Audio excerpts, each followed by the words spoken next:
Hello everyone, welcome back to the new vlog. I hope आप सब लोग बहुत अच्छे होंगे। आज के व्लॉग में मैं आपके साथ शेयर करने जा रही हूँ दिवाली क्लीनिंग। तो पिछले साल जब मैंने दिवाली क्लीनिंग करी थी तो मैंने हर रूम का सेपरेटली व्लॉग शेयर किया था। हर रूम की कैसे मैंने क्लीनिंग करी है, कैसे मैंने उसको सेटअप किया है, जो भी सारी चीजें थी हर रूम के हिसाब से अलग अलग व्लॉग था। लेकिन इस बार मैं एक ही वीडियो में सारे रूम की क्लीनिंग आपके साथ शेयर करने जा रही हूँ। तो सब कुछ बहुत डीपली मैं आपको नहीं दिखा रही हूँ, बस जो टिप्स एंड ट्रिक्स हैं वो थोड़े बहुत आपके साथ शेयर करूंगी, या जैसे भी मैंने जो भी चीजें फॉलो करी हैं, किस तरीके से किया है, वो सब शेयर करूंगी। तो सबसे पहले मैंने स्टार्ट किया है अपने थर्ड रूम से, और यहाँ पे मेरे साथ में मेरी हाउस हेल्प लग गई है। तो ये थर्ड रूम हमने स्टार्ट किया है, जिसमें डबल बेड नहीं है, हमने फ्लोर सीटिंग बनाई हुई है और इसी में मेरा मंदिर भी है। तो इस रूम को शुरुआत करने के पीछे रीजन ये था कि मुझे अपना मंदिर भी डेकोरेट करना था। तो पहले मैं इसी रूम को क्लीन करूंगी ताकि बाद में मैं आराम से मंदिर अपना सजाती रहूं। तो बस हम स्टार्ट हो गए कोने से लेकर के, और टॉप से बॉटम हमेशा मेरी क्लीनिंग रहती है। और हमेशा मैं यही टिप देती हूँ कि हमेशा ऊपर से अपनी क्लीनिंग स्टार्ट करिए, यानी कि जैसे वॉल्स वगैरह हैं उस पे छोटी छोटी डस्ट जम जाती है, तो उसको आप झाड़ू से अच्छे से साफ कर लें या कपड़े से पोंछ लें, जैसा भी है। और अपनी सीलिंग को क्लीन करें, अपने फैंस को क्लीन करें। तो एक दिन पहले ही हमने सारे रूम्स के फैन ऑलरेडी क्लीन कर लिए थे, तो फैन हमें नहीं क्लीन करना था। जो भी एसी के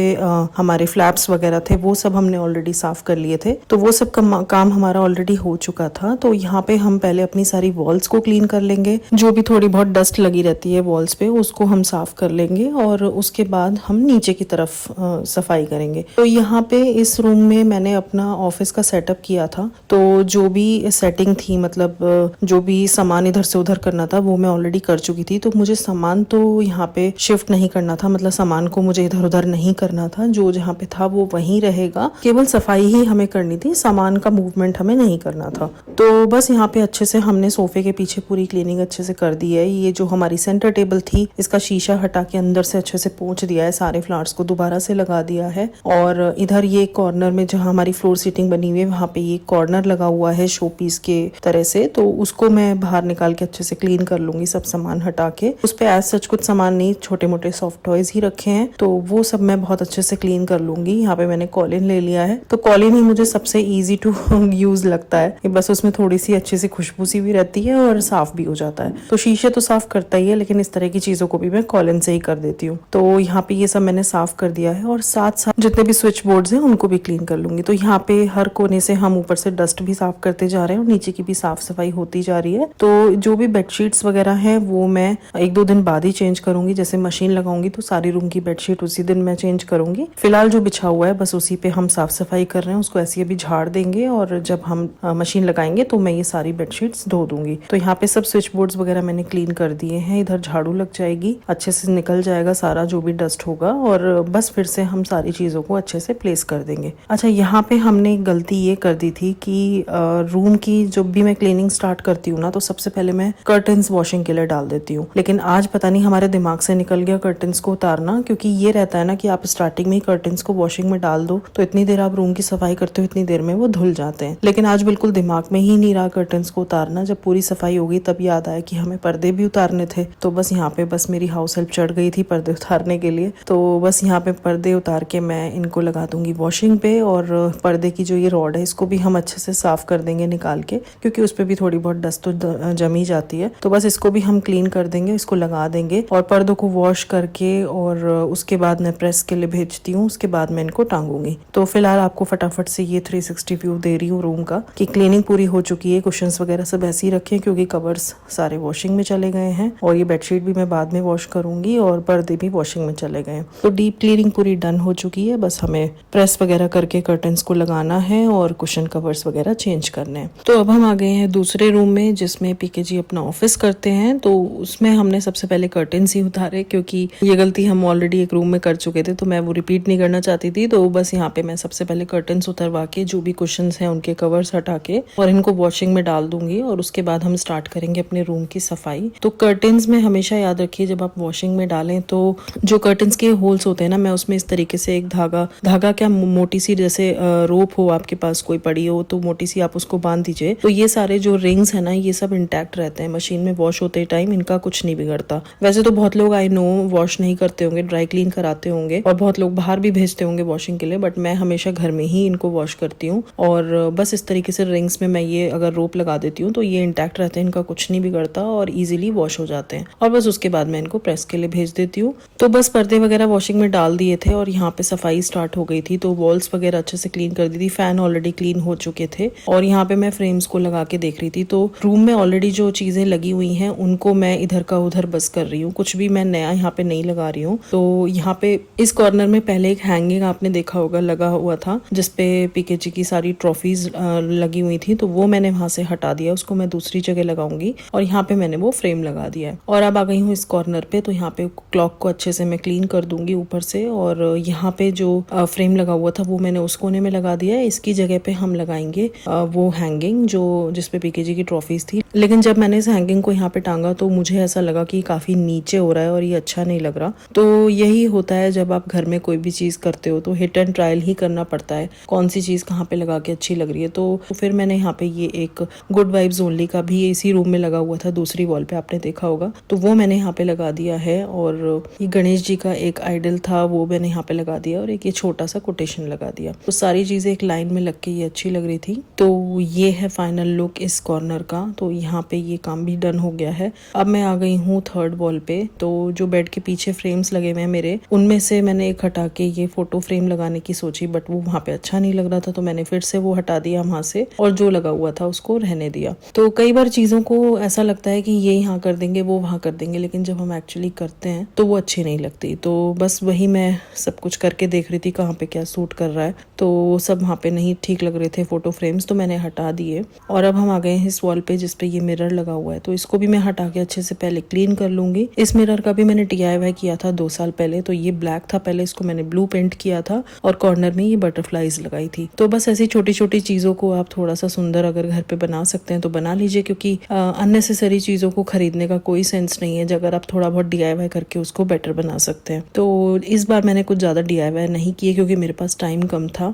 तो बस चीजों को ही मैंने थोड़ा बहुत इधर उधर शफल किया है, यहाँ की वहाँ की है, और बस उसी से थोड़ा बहुत रूम में चेंज दिखने लग गया था। तो ये जो गोल्स आप देख रहे हो मैंने लव के ऊपर जो लगाया है, ये पहले राइट साइड में लगा हुआ था जहाँ पे फ्रेम लगा हुआ है, और उसको मैंने वहां से हटा के इधर लगा दिया। तो ये एक लाइन में सारी चीजें हो गई हैं और ये अच्छा भी लग रहा है। और इसमें मैं आपको लाइट भी जला के दिखाऊंगी जब रूम का फाइनल लुक दूंगी। तो बस यहाँ पे अब ये हैंगिंग जो उधर लगा हुआ था तो ये आ गया है अब इधर। तो इसको हम अब इसी वॉल पे लगाएंगे और इसी में हम सारी ट्रॉफीज भी लगा देंगे। तो फाइनली ये वॉल भी हमारी डन हो जाएगी। और ये 2 फ्रेम्स थे, इनको मैंने इस हैंगिंग के साइड में लगा दिया। तो नेल्स ऑलरेडी लगे हुए थे, उन्हीं पे मैंने चीजों को लगाया है, कोई भी नया नेल मैंने इंस्टॉल नहीं किया है। जो नेल्स थे उन्हीं में मैंने सारी चीजों को एडजस्ट किया है। तो ये सारी ट्रॉफीज भी यहाँ पे आ गई हैं और ये वॉल भी हमारी हो गई है डन। अब आ जाते हैं हम लास्ट कॉर्नर पे। तो ये जो ऑफिस जिसपे पीकेजी करते हैं उस टेबल के पीछे वाला वॉल है जिसपे ये थोड़े से बोर्ड्स लगे हुए हैं, कुछ कुछ चीजें इस पे लगी हुई हैं। तो ये सारी चीजों को हटा के मैं पहले बहुत अच्छे से क्लीन कर लूंगी और क्लीन करने के बाद हम उनको थोड़ा सा रीअरेंज करेंगे। तो बस ऐसे ही कुछ कुछ छोटे मोटे कार्ड्स लगे हुए थे, यहाँ पे कुछ कोटेशंस थी, कुछ वायर्स वगैरह केबल्स वगैरह थी, वो सब कुछ मैं यहाँ पे रीअरेंज कर दूंगी और फिर से हम इस कॉर्नर को थोड़ा सा ठीक कर देंगे। और अब बची थी ये वाली टेबल इस रूम की, तो यहाँ पे मैं टेबल को क्लीन कर दूंगी। मेरी हाउस हेल्प ने बेडशीट चेंज कर दी है। तो वैसे तो मेरा बेडशीट चेंज करने का आज प्लान नहीं था किसी भी रूम का, मैंने ये सोचा था सारी बेडशीट्स को हम नेक्स्ट डे धोएंगे क्योंकि मशीन में ऑलरेडी पर्दे वगैरह लगे हुए थे तो टाइम नहीं था। लेकिन वो बेडशीट कुछ ज्यादा ही गंदी हो गई थी डस्टिंग करते टाइम, तो इसलिए हमने वो चेंज कर दिए फिलहाल। लेकिन दिवाली के लिए जो बेडशीट्स मैंने मंगाई हैं वो अभी मैंने नहीं बिछाई हैं, वो मैं 2 दिन पहले ही बिछाऊंगी और उसके बाद ही मैं आपको पूरा होम टूर दूंगी। तो फिलहाल के लिए ये चेंज कर दी है और ये टेबल को मैंने अच्छे से क्लीन कर दिया है। टेबल पे जो भी चीजें थी उनको सबको बहुत अच्छे से डीप क्लीन मैं कर दूंगी, पोंछ के अच्छे से रख दूंगी।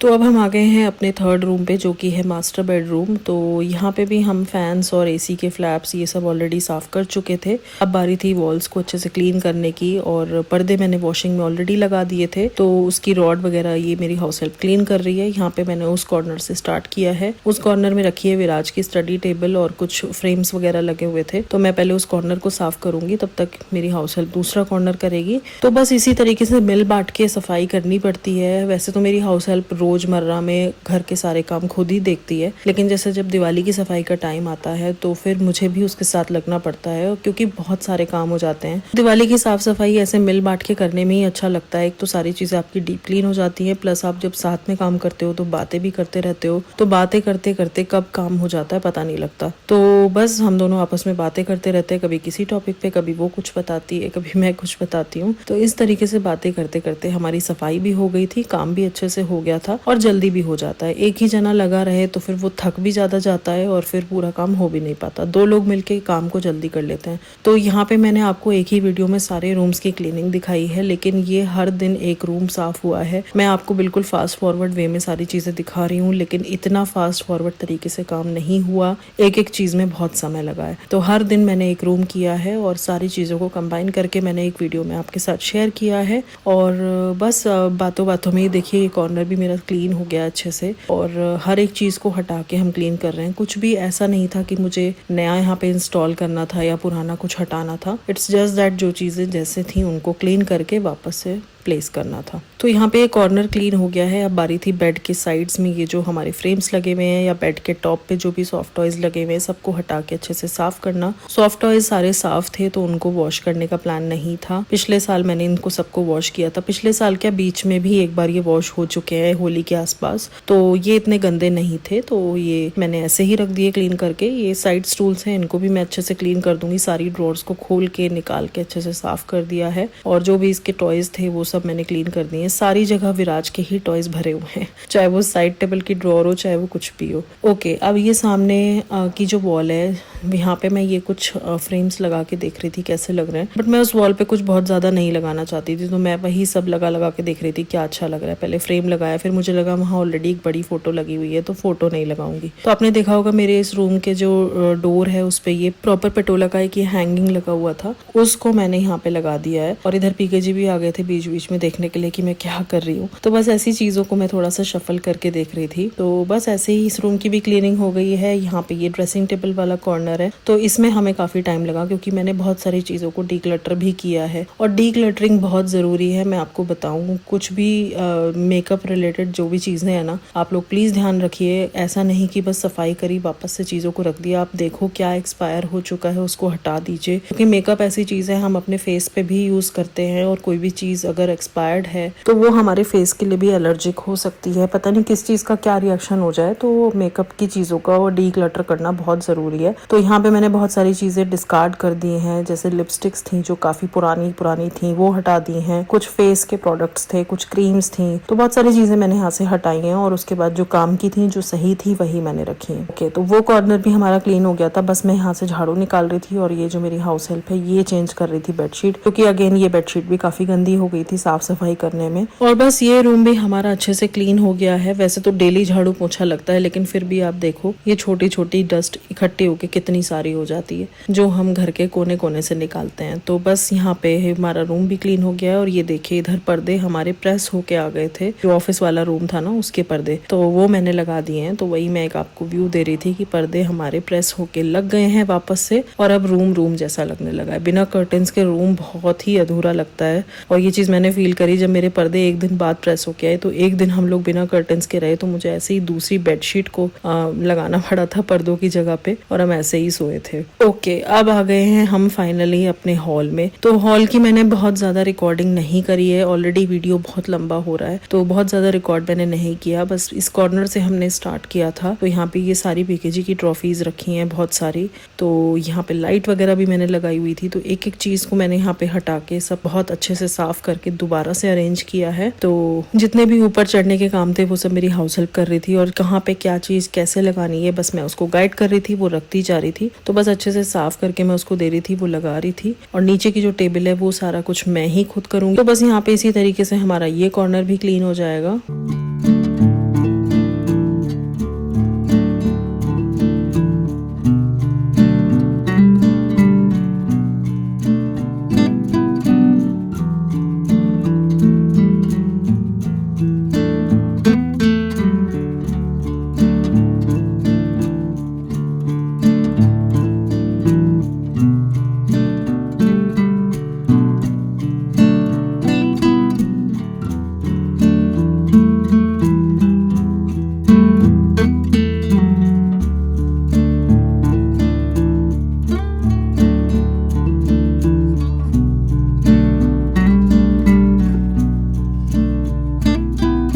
ये टीवी के पीछे वाली जो वॉल है इसके लिए मैंने ये कुछ फ्रेम्स मंगाए थे, तो इनको भी मैं लगा के देख रही थी। एक स्क्वायर था, एक रेक्टेंगल था, तो मैं वही देख रही थी स्क्वायर ऊपर अच्छा लगेगा कि नीचे अच्छा लगेगा, तो बस वही लगा के देख रही थी। और ये नेल्स ऑलरेडी लगे हुए थे तो ये मैंने लगा दिए हैं यहाँ पे, और ये काम भी हो गया है हमारा डन। अब मैं आपको दिखा रही हूँ, यहाँ पे मैंने मीशो से मंगाई थी ये छोटी छोटी लाइट्स, और कुछ मैंने मंगाए थे प्लांटर्स। तो आर्टिफिशियल फ्लावर्स जो होते हैं ना, उसका भी मैंने एक पार्सल मंगाया था। तो ये देखिए, ये आर्टिफिशियल फ्लावर्स हैं। तो एक्चुअली मैंने एक स्टैंड मंगाया था गोल्ड कलर में, मैंने एक प्लांटर स्टैंड मंगाया था, तो उस पे मुझे रखने के लिए प्लांट्स चाहिए थे। तो ये सिरामिक के कुछ प्लांटर पॉट्स हैं जो मेरे पास ऑलरेडी थे। इसमें मैंने पहले रियल प्लांट्स लगाए हुए थे, तो इसलिए आपको अंदर से दिख रहे होंगे मिट्टी वाला। तो वैसे तो साफ हो चुका है, लेकिन ये निशान जा नहीं रहे हैं मिट्टी के, तो इसलिए वो आपको अंदर से थोड़ा गंदा दिख रहा होगा। तो इनको मैंने अब अंदर रखने का सोचा है, क्योंकि रियल प्लांट्स मेरे बड़े बड़े गमलों में ऑलरेडी ट्रांसफर हो चुके हैं। तो ये जो सिरामिक के छोटे पॉट्स हैं, इसमें मैंने सोचा है आर्टिफिशियल फ्लावर्स लगाने का।